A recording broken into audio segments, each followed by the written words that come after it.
Okay, good morning, everybody. So I know you just had some meditation, but I always like to do more meditation with people before I give a talk. This one will just be very short, coming back to your breath to let the mind calm, and then we'll cultivate our motivation and continue on with this book, which we've been going, we're on chapter 58. That means we've been doing this for more than 58 months. You know, it's nearing 3 countless great eons. But yeah, look, we're getting there. And then, of course, we have to start all over again because it's an open-hearted life, and unless our life is completely open-hearted, there's always something more to learn and develop. Okay. So let's come back to our breath. Let the mind settle.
So let's generate our motivation and prepare our mind by making a decision to be open-minded about what we hear,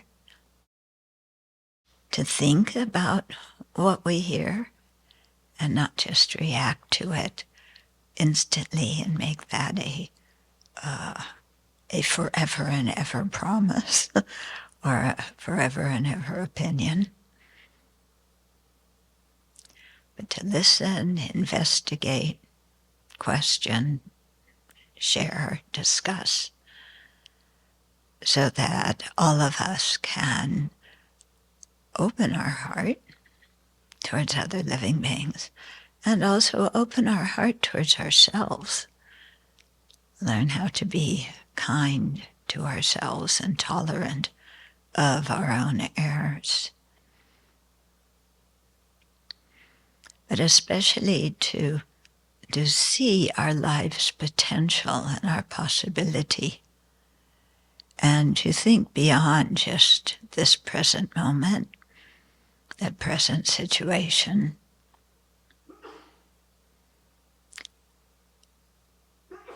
So that we have a heart that cares for other living beings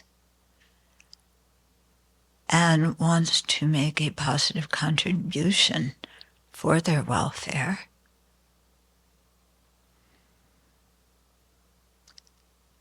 Doing that in the immediate time with whoever we encounter, and also doing it in the long term by practicing the path to become a Buddha for the benefit of all beings. So take a moment and generate that motivation.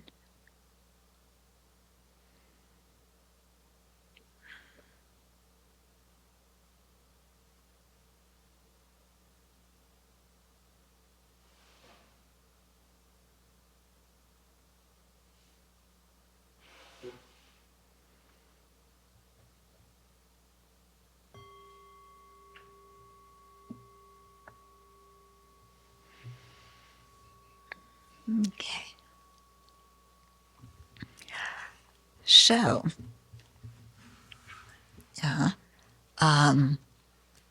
So the book's been about, living an open-hearted life and cultivating an open heart towards all beings. And we're on chapter 58 now, which is entitled Removing Partiality, or Overcoming Partiality. Anybody here who's partial towards others? Anybody here who's biased? Okay. Anybody who wants to really face their bias? Really? And see all the stupid opinions we have about other people that keep us from being close to them, and how entrenched those opinions are? Do we really want to see? Yeah, and deal with that? Do you really want to be tolerant towards people you don't like, who have different opinions? In this country, you want to be tolerant of people with different opinions? Yeah, when did that happen? Yeah. So this chapter is going to make us look at that kind of thing. Okay. So having impartial compassion. By the way, this is one of the chapters I wrote. Having impartial compassion is challenging, and we may find ourselves experiencing strong compassion for certain people, but not for others. For example, when we read about people starving in war-torn Darfur, our compassion is aroused. But when we hear about hunger in the inner city, we respond with a curt, well, why don't they just get a job? True or not true? Yeah? Those people far away, yeah, we have compassion because they don't have food. But people in our country, they're just lazy, they're not worth it, they're living off of our taxes, we don't owe them anything. But the people living near us and the people across the ocean are the same in living in poverty and not having enough food to eat. So what's going on in our mind that we have compassion for one group and not for the other? Yeah, that this is a big question to ask ourselves, what's behind that compassion? Or the lack of compassion, because we have certain ideas about who other people are or how they should act. And when we see a situation, we project our ideas on it, and then we see the situation through the lens of our own ideas. Yeah. So not very open-minded. Mm-hmm. Have you ever noticed that? If there's people who look a certain way, you don't want to talk to them. Doesn't matter who they are. It's like, I don't want to talk to that person. I will walk past them on the street and that's it. Yeah. But why? Just because they wear their hair in a certain way? Or because they walk with a limp? Or because their clothes are really, really nice? And you think people who are ritzy, ditzy, are just selfish. Yeah. Or because their clothes aren't nice and you think, oh, those people are just, ruffians. How much we judge people just by seeing them, haven't talked to them, don't know anything about them, but we think we know a lot about them. Anybody here meet that description of, yeah? Yeah. Even you come in here the first time, you come to the Abbey the first time, yeah? You see women with shaved heads and men wearing skirts. Where am I? This is crazy. You know, I remember my first time going into a Buddhist teaching. That's what I thought. You know, like there was a woman wearing, that looked like me, and a man that looked like him. You know, what? And then I decided I liked that style.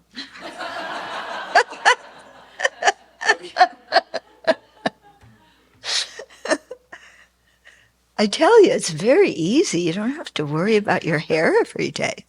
Yeah? Okay. Concerned when civil war, rebels, and drought prevent food from reaching the citizens of the Nuba Mountains of Sudan. We don't care that much when a history of family poverty, racism, poor education, and drugs prevents people closer to home from having nourishing food. In this case, having compassion for those further away whom we don't know much about is easier than having compassion for those nearby. But at many other times, we have compassion for our friends and family who are nearby, but are apathetic to the suffering of strangers. Yeah, so it can go either way, can't it?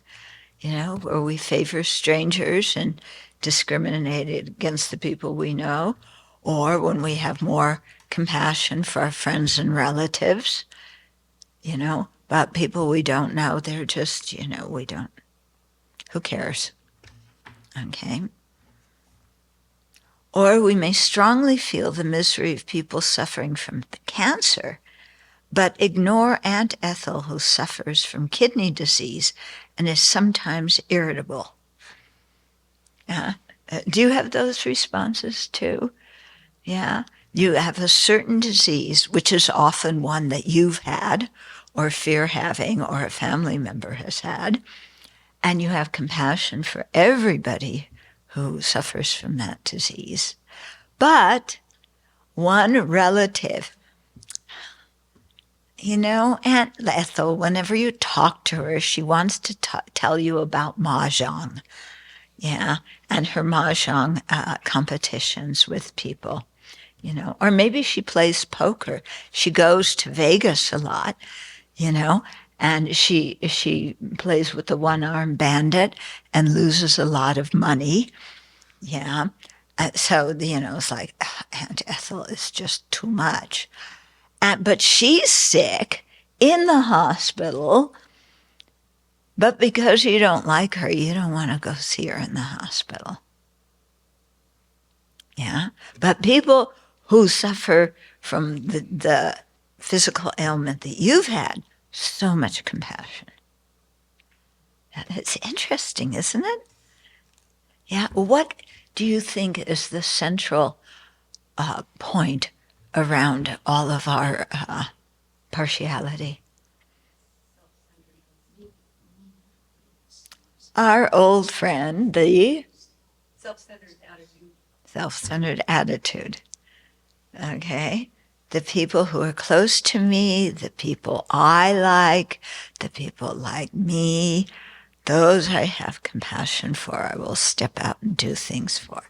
The people who I don't, because of my solid opinions, the people who I don't like, even though I don't know them, or the people I don't like, even though I do know them, they aren't worthy of my compassion.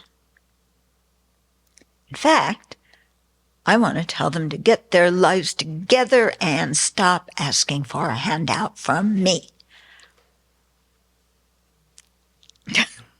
We're not even nice about it. Yeah. Okay. Sometimes we may feel strong compassion for the poor in our own country, who we can empathize with, but not for a celebrity dying from substance abuse, whose fame and wealth we are jealous of. Yeah? Much easier to have sometimes compassion for poor people than for rich people. Yeah, we think, oh, if somebody is rich and famous, their life is made. They have everything they want. You know, they don't have any problems. And if they do, it's problems of their own making. And, you know, they should give their wealth away and share it to others. And they should use their fame for social causes instead of sitting there, you know, just in their rich mansion, not caring about the rest of us or using the rest of us. Huh? As if, you know, their life is completely, you know, like heavenly. I haven't known a lot of really wealthy people, but about a year ago, somebody contacted me, and very, very wealthy, you know, houses in one country, houses in Bel Air, California, but very, very unhappy,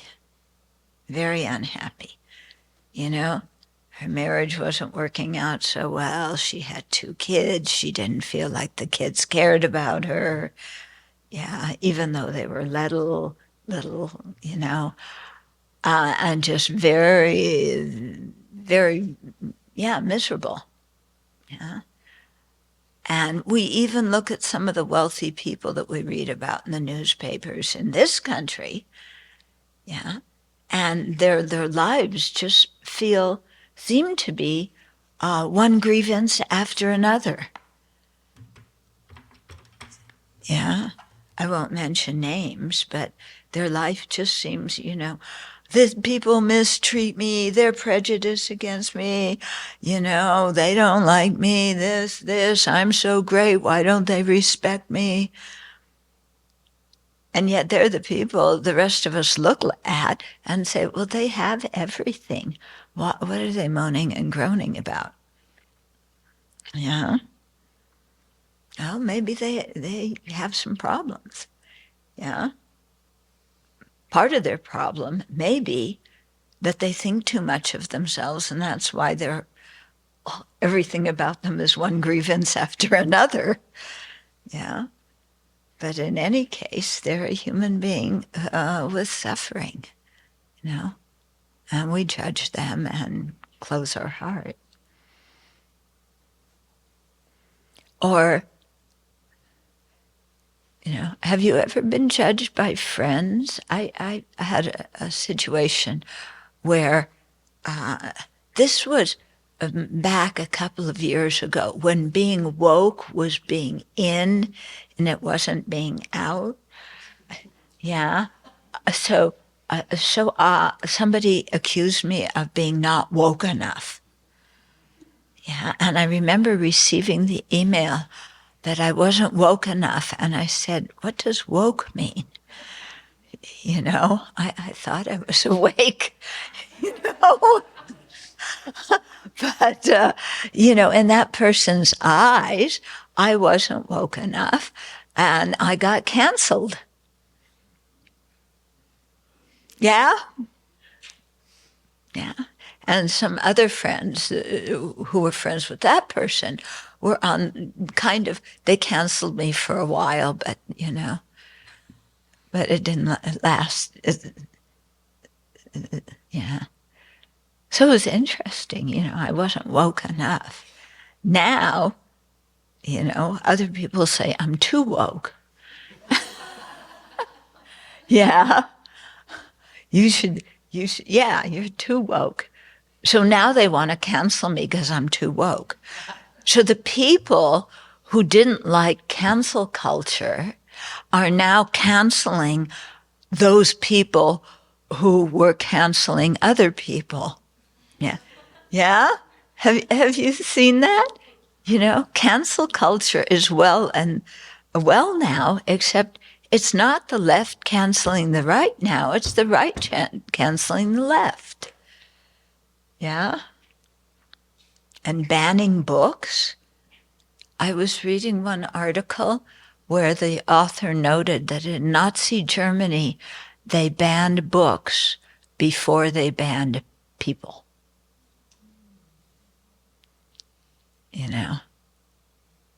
And what the article said, I forget which state it was in. It was either Florida or Texas, I think, of course.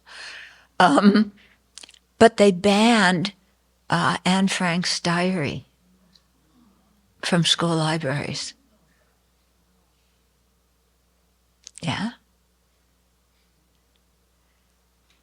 I found that totally amazing. Yeah. They banned that book. Anyway, you know, so our prejudices go back and forth.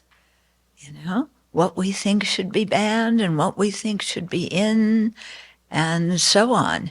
You know, but the thing is that it's all filtered through what I like and what I don't like, instead of looking and seeing, here are sentient beings stuck in cyclic existence just like I am, overwhelmed by their ignorance, anger, and attachment, just like I am. And although they want to be happy, they're creating the cause for their own suffering. Yeah. So why do I go like this with people who are like that when I'm just like that? Yeah.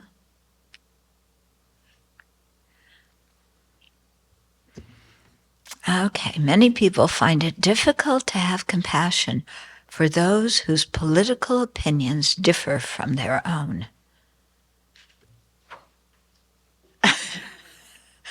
This country is like, boy, you know, it was bad when I was young. I mean, some of you are my generation. You know, during the Vietnam War, Thanksgiving and Christmas dinners were usually an explosion because the younger generation was against the war and the older generation wanted to haul out the bombs.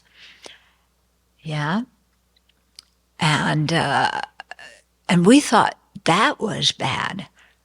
From what I hear now, it's like worse, that people don't even talk to each other if they have different political opinions. Yeah, that's pretty drastic.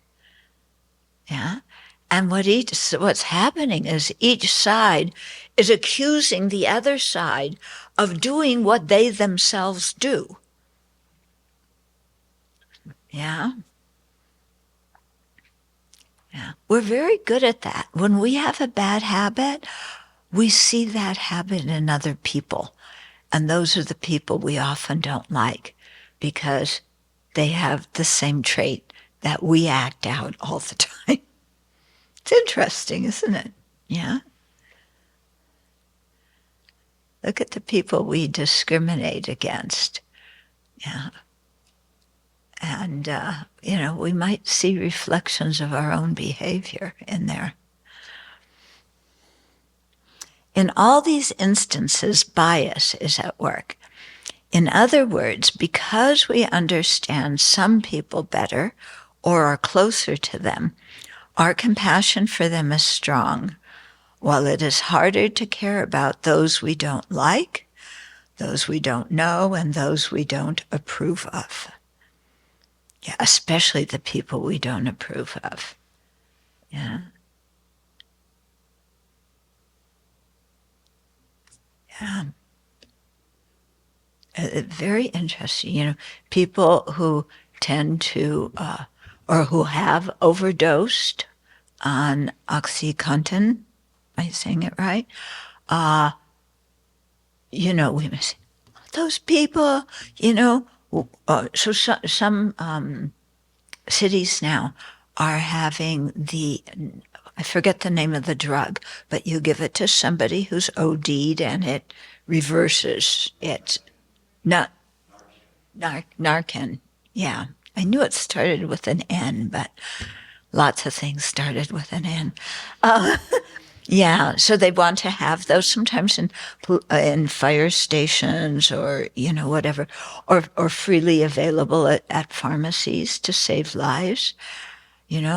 But then other people say, why are we making that freely available to the people? If other people OD'd, that's their own problem.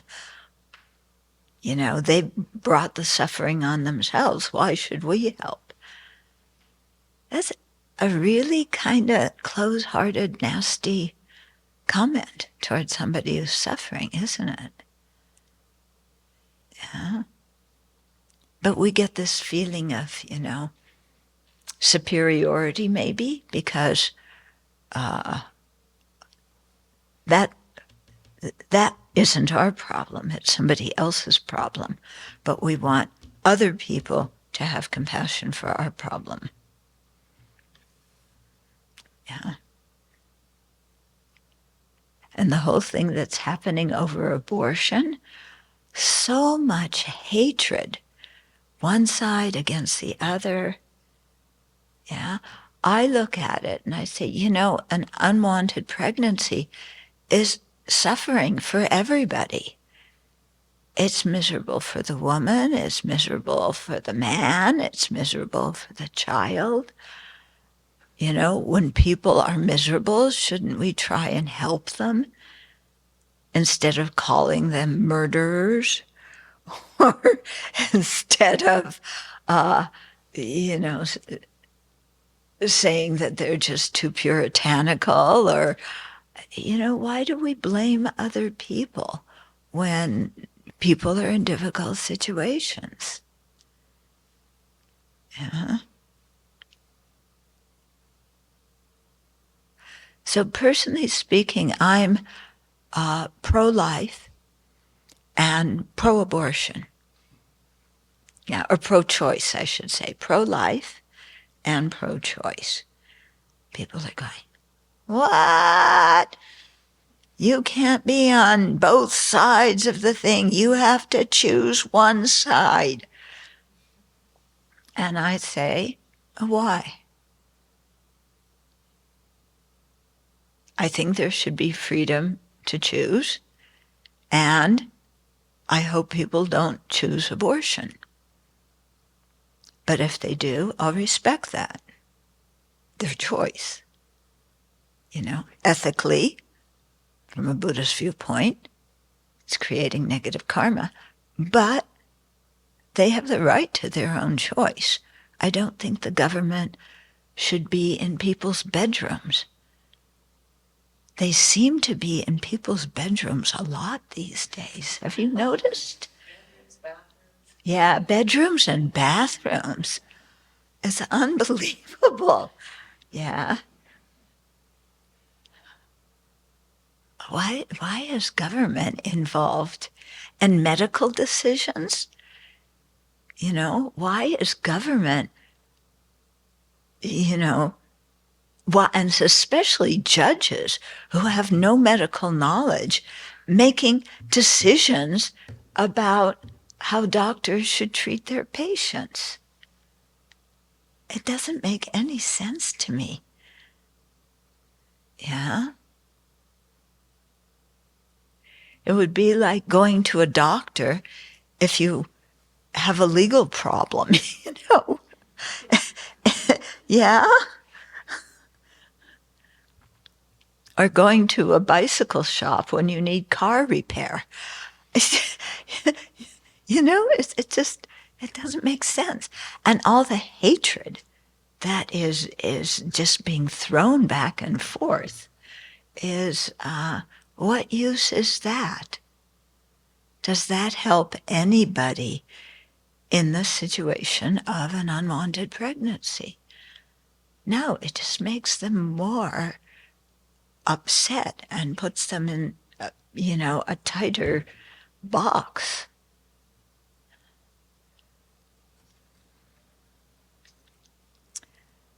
Okay. In all instances, okay, I said that. Okay, well, it's definitely good to have compassion for whatever individuals or groups we find it easier to empathize with. We must continue to work at breaking down our mental barriers regarding comparatively superficial differences and extend compassion to more people, seeing that at the end of the day, they are all the same in wanting happiness and not suffering. Okay. Now, yes, it's good. Have compassion for the people we know and we like and we approve of. That's fine. Yeah, we're not saying get rid of that. However, yeah,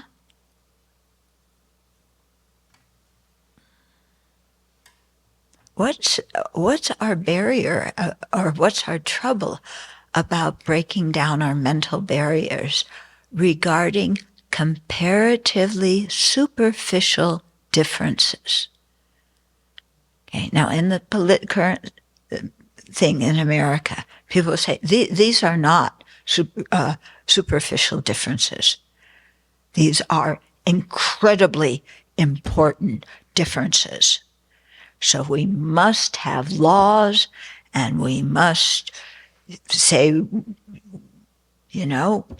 which toilet you can pee in and which toilet you cannot pee in. Because this is incredibly important in our society, isn't it? Just pee in the toilet. I don't care which one. What does it matter? Is that the biggest problem we have in a society? Yeah, when we look, and I'm saying superficial differences. Yeah. Well, you may say what gender somebody is, what sexual orientation they are. These things are very important, what color somebody's skin are, what kind of job they hold, what their political opinions are. These things are not superficial differences. They are crucial. And we want a white Christian nation. Yeah, because that's our people. I mean, this is good. Go 4 miles to Idaho. Some of you may live in Idaho. That's what's going on there. Okay? In my mind, these kinds of things are actually quite superficial. Yeah? When you think that here we are and all of us are subject to aging, sickness, and death.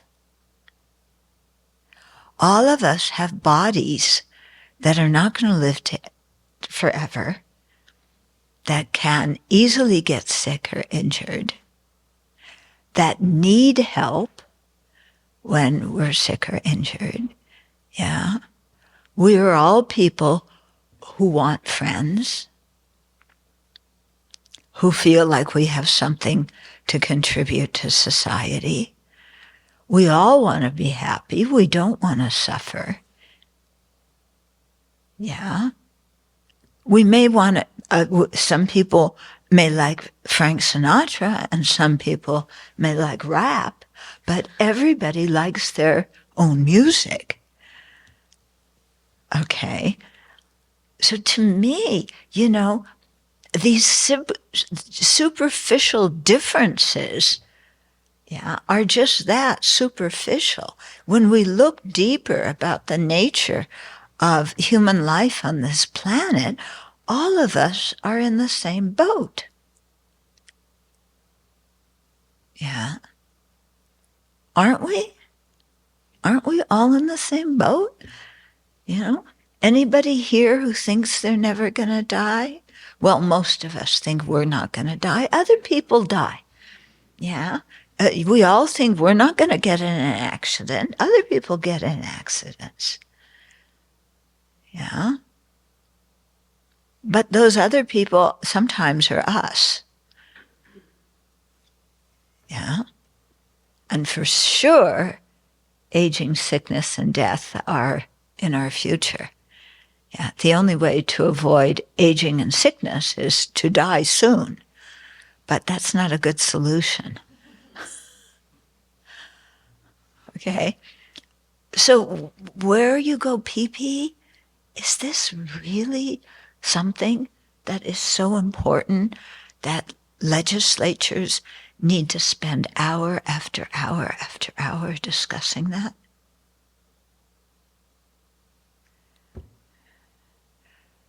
I just don't get it, you know? I think, why don't we help each other? That would make much more sense. Yeah. So His Holiness Dalai Lama, he talks about bees and ants and how all the bees in the beehive help each other and all the ants in the anthill help each other. Although somebody told me last time I said this, that sometimes there are civil wars in anthills. I don't know. I haven't seen that yet. But, yeah. Yeah, maybe there's an uprising, you know. I'm tired of being a worker ant. I want to be the queen and have you feed me, you know. I'm the incarnation of Marie Antoinette. Let the others eat cake. Yeah. But you should all give me the honey. Yeah. Yeah. Is that going to work? Where every worker bee now becomes a queen and one queen is supporting the rest of them? You know, that's not going to work. Okay. But certainly in a human situation, yeah, equal wages make sense. Yeah. I mean, just think about it. If people got equal wages for their work, then we wouldn't have people on welfare probably, unless they had real big family emergencies.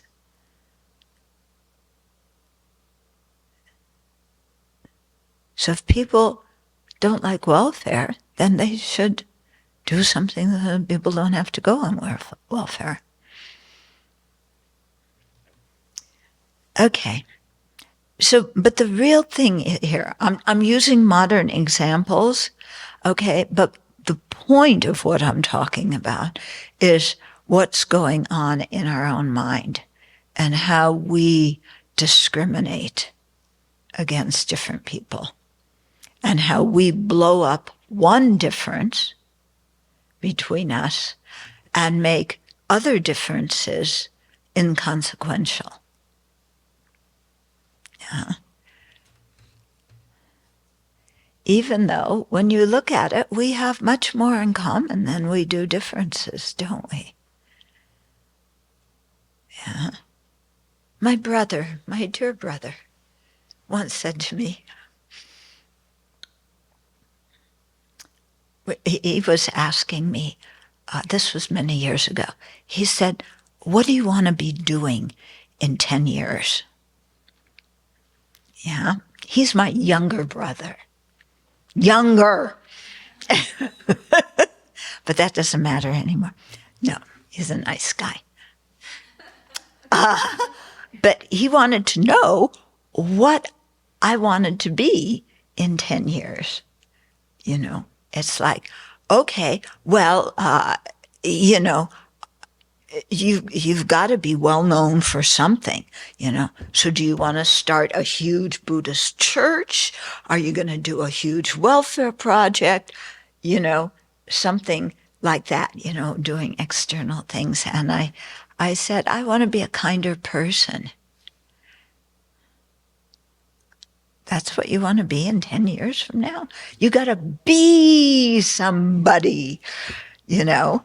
And a kind of person doesn't make you famous, yeah? And it doesn't make you rich. And so then after that, he said, you know, we come from the same parents, and we both have big ears, and both of us have eyes that are close together. He's very flattering, my brother. Yeah. Yeah. So we're alike in those ways, but I'm a Jewish doctor and you're a Buddhist nun. As if that made us, you know, like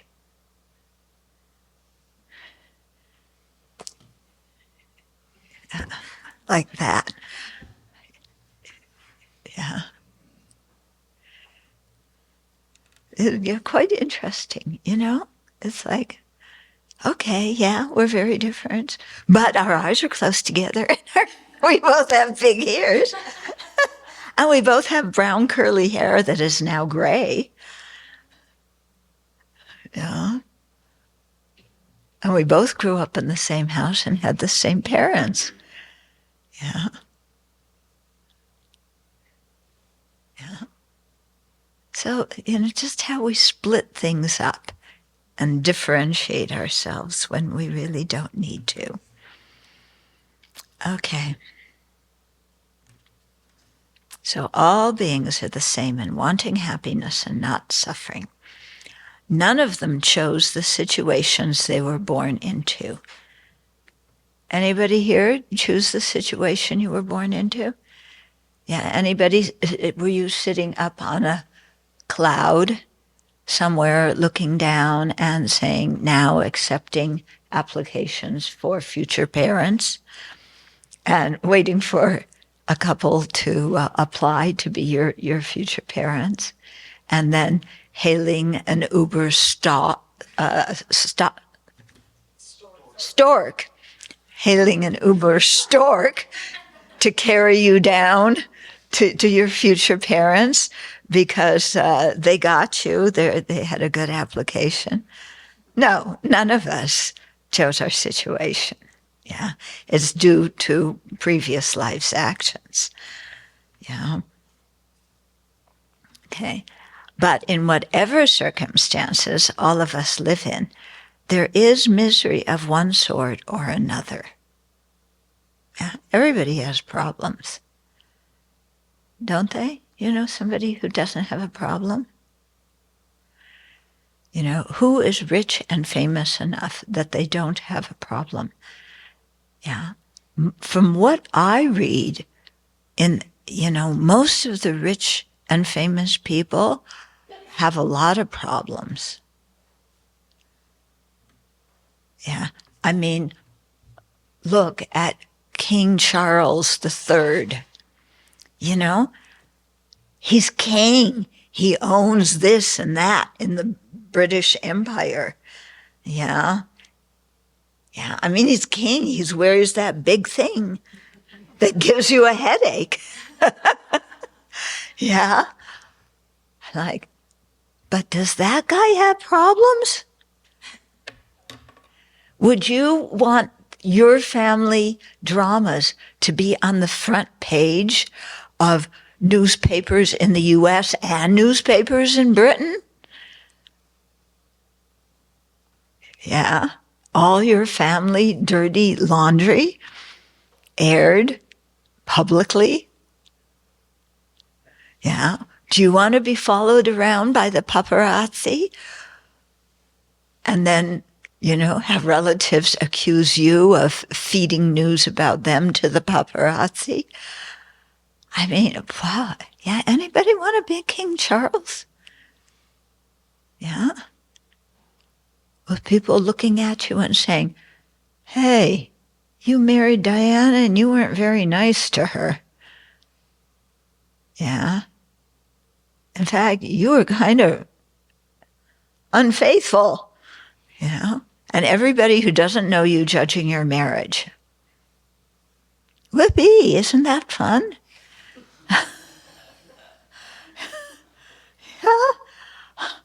I don't want to be famous. You know, I mean, the kind of problems these people have. And most of them, from what I read, their marriages are not very happy. Yeah, too many expectations.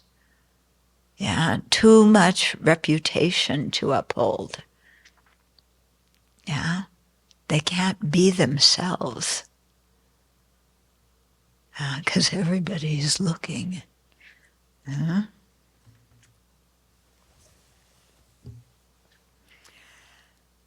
Okay, so be careful of what you want to be, because you might be that some lifetime. And then you'll really see the problems that those people have. Yeah. Okay, so nobody has chosen the situations they were born into. But in whatever circumstances they live, there is misery of one sort or another. Okay, and then it's referring us back to entry 24 about love and compassion, to remember what the Buddhist understanding of love and compassion are. In short, it's wise to practice dropping our judgments and abandoning attachment to preferences, and to train ourselves to have compassion for whoever is in front of us at this moment. That would be so much easier, wouldn't it? Rather than judging people, yeah, to just open our heart to whoever happens to be in front of our nose at this moment. You know, apparently so many people feel lonely after COVID, locked in your house, not able to, you know, do the things you usually do with your friends, people feeling very lonely. But what about the person who appears in front of your nose? It might be, you know, your spouse or your child, yeah? And instead of thinking, oh, I see them every day, I want some excitement. You know, well, they are also the people you supposedly love the most, that you really don't know very well when it comes down to it. Yeah? Or what about your neighbor? Or what about the person who delivers the groceries? Yeah? Because people still had contact with other people. There's people online. Granted, online is not the same as live people in front of you. But there is a way to communicate, and especially with the people in front. I mean, everybody had to go to the store unless you had somebody deliver groceries to your house. So you see people at the store, you can smile, you can talk at them. People who deliver the groceries to your house, you can smile, you can talk to them. You know, lonely is when we think of ourselves as lonely. Huh? But there's always so many sentient beings around us. Yeah? Adopt a kitty, adopt a puppy. Yeah? They're great if you have loneliness. Okay, you have to clean up their poo and pee. Granted. Yeah. And the dog food and the cat food stink, and you have to feed them. But you won't be lonely with a puppy or a kitty. Yeah, they actually make very good pets. That's why they're pets. Yeah. Okay. Okay. So to have compassion for whoever is in front of us at this moment. This could be the group of people living on another continent that we see in the news, or even the animals we see on the news who live in another continent. You know, the koala bears that are having a lot of trouble in Australia. Yeah, because of the fires there. Mm-hmm. Okay, and a moment later, yeah, we could have compassion for the plumber at our door, or our neighbor's child crying because they just fell off their bicycle. there's sentient beings all around. We can connect with them. When we judge them, we stop ourselves from connecting with them. We are always surrounded by living beings. There is nowhere to go where we're totally alone. Okay, so you come to Buddhism, you're going to be a meditator. Okay, I'm going to reserve cave number 84C up there, that has central heating, a refrigerator, wall-to-wall carpet. I want a nice, comfortable cave. But I don't want to live in the city with all these people who drive me crazy. Yeah, so I'm going to go live in my cave, be free from all these troublesome sentient beings, and meditate on love and compassion.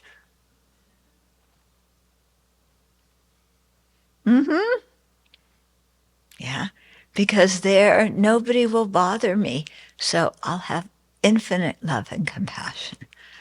I won't have as many opinions as I have living in the city. Well, it sounds good, but we're always surrounded by sentient beings. Always. Yeah. I live in the cabin up the hill. I tell you, there's a lot of sentient beings in that cabin. There's not just me, Venerable Deki and Venerable Sepel. There's a lot of sentient beings. Actually, most of them come to where I live. Not as many come to you live. Yeah? So you got to cultivate more compassion. Then they'll come live with you. Yeah? Oh, but I'm seeing sentient beings morning, noon, and night. In the last 24 hours, I've seen ticks, I've seen spiders, and I've seen, a whole, what is a group of stink bugs? They're not a group, they're not a party, they're not a gaggle. When there's many stink bugs? Yeah? Yeah. And they all just move in. Yeah, uninvited. And I warn them that it's not even safe for them. Yeah, because in the dark, if I get up, I could step on them. And the cat likes to play with little things that move. So I say, for your own safety, please don't come in. And they come in anyway. Yeah. More of them than me. Yeah, so they really want to have an election and see who should rule the roost. Yeah, because they're the majority party at this moment. Oh, but in America, we have minority rules, so maybe I'm okay. We are always surrounded by living beings. There's nowhere to go where we're totally alone. Animals and insects surround even meditators in remote mountain caves. Therefore, we must try to greet them all with a compassionate heart. And you see this with His Holiness Dalai Lama, yeah, because so many people come to meet him. I mean, incredible, different groups of people come to meet him. Muslims and Jains and Christians and Jews and, all, like the wanderers in India, the Hindu wanderers, everybody comes to meet him. Yeah. People on the right, people on the left. Yeah. And, and they can get an appointment. Yeah, it's easier to get an appointment if you're in a group than as an individual. Yeah. And when people come in, he welcomes them all as friends. Yeah.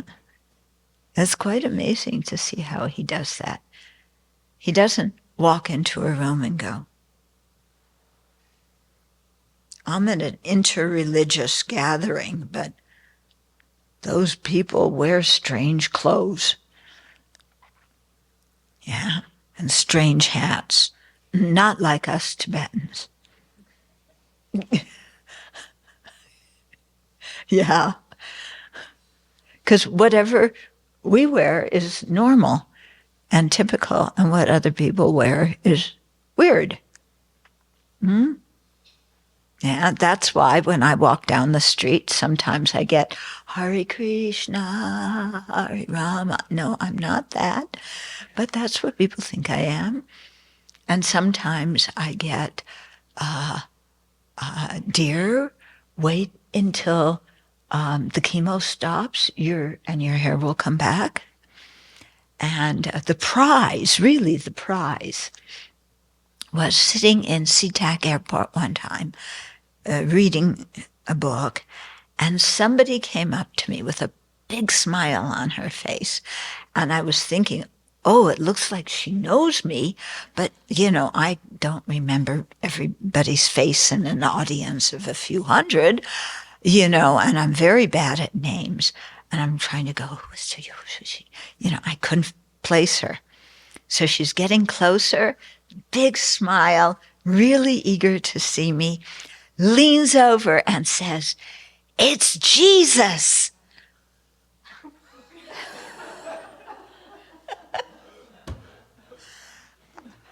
I'm not sure what she meant. I am not Jesus, number one. And if she was trying to make me turn to Jesus, that wasn't going to work, number two. But she said it with a big smile, and then she walked away. Yeah.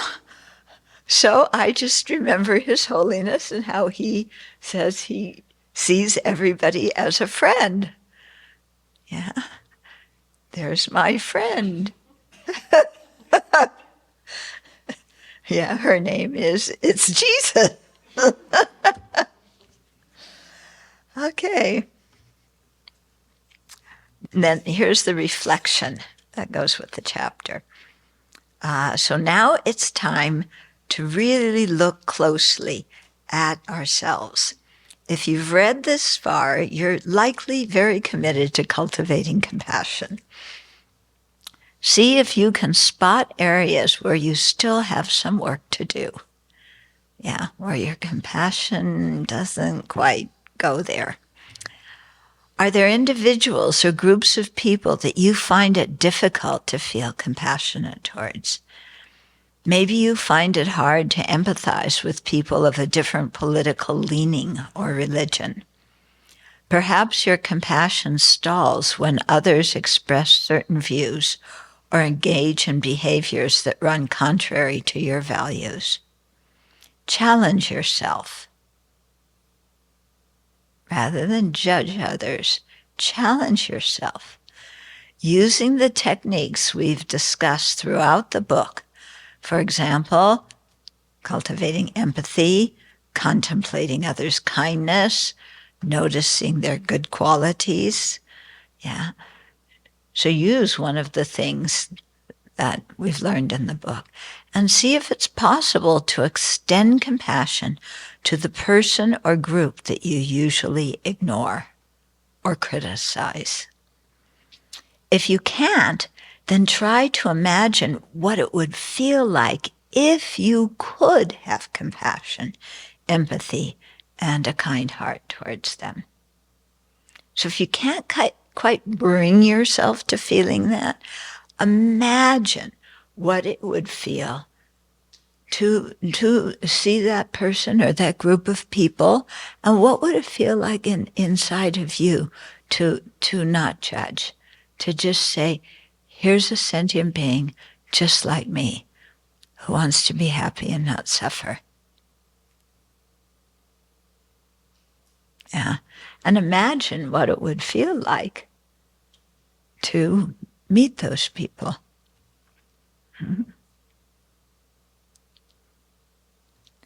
So one group of people, I hope none of you belong to this group, otherwise I'm in trouble.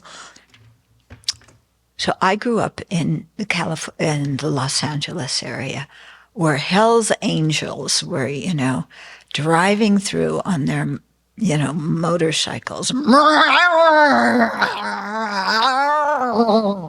just like they do on country on Spring Valley Road when they go by. Yeah, you hear them.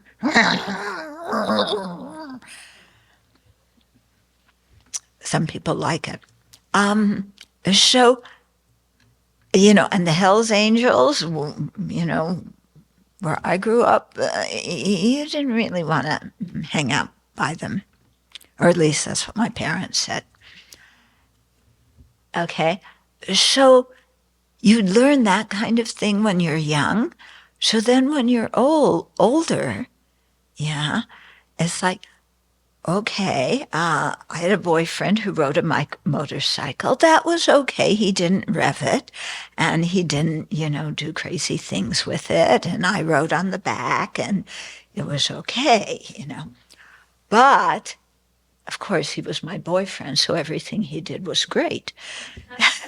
Otherwise, he wouldn't be my boyfriend. If he made a mistake, then who needs him?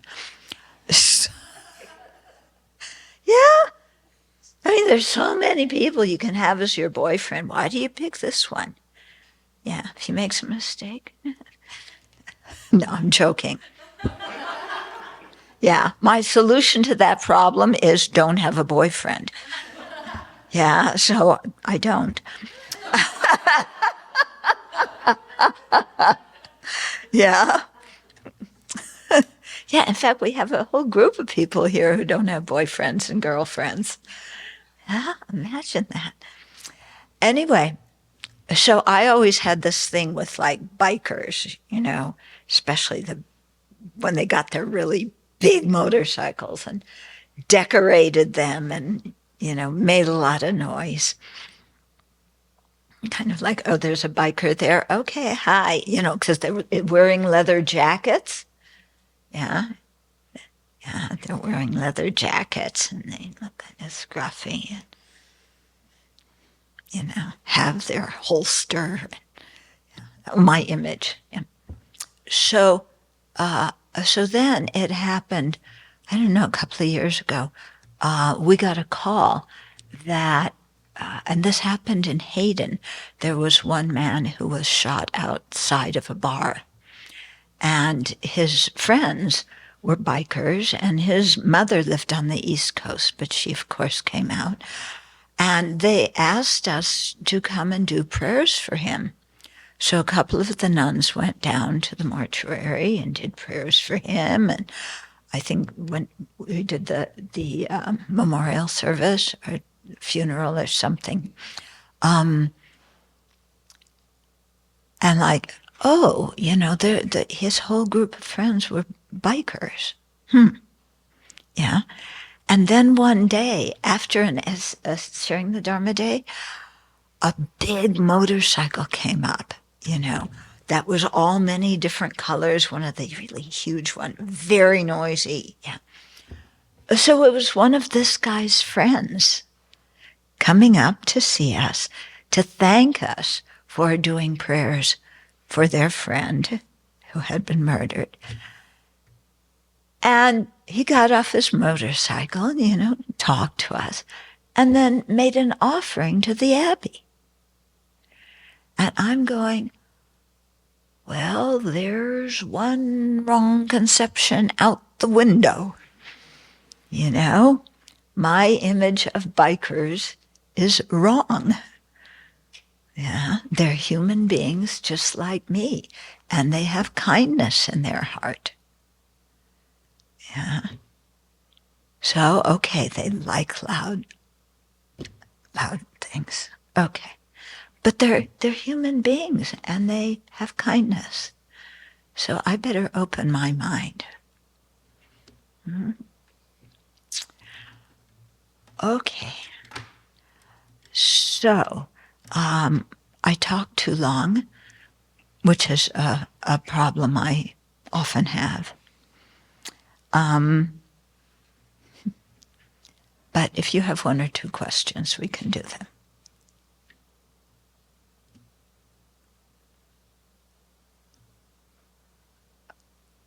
Or it sounds like you all want to eat lunch. Let's skip the questions and get to the important part of the day. Okay. Yeah? Dan? Sure. Just thinking about the recent things you brought up about the shootings of people in the wrong place. Right? Yeah. And how I noticed when we did this meditation how quick my mind was to judge the shooter as someone of a certain political view or racist or their lack of education. You know, I think in this case it was an older guy who saw a person of color at his door and shot. But then thinking about it, I thought about what's really at the bottom of this fear, right? So probably this person was getting a steady diet through their media source of certain people that, you know, it was the fear mongering, right? So he had an image of something in his mind, and he reacted in that way, and that's very sad, actually, to me. That you know, he had that reaction, and somebody almost died because of that. But you know, it made me get past the superficial part of just dismissing his humanity, because he was a victim of you know, some propaganda, some fear-based stuff that harmed people. Yeah. Show compassion for both the victor and the perpetrator. Yeah.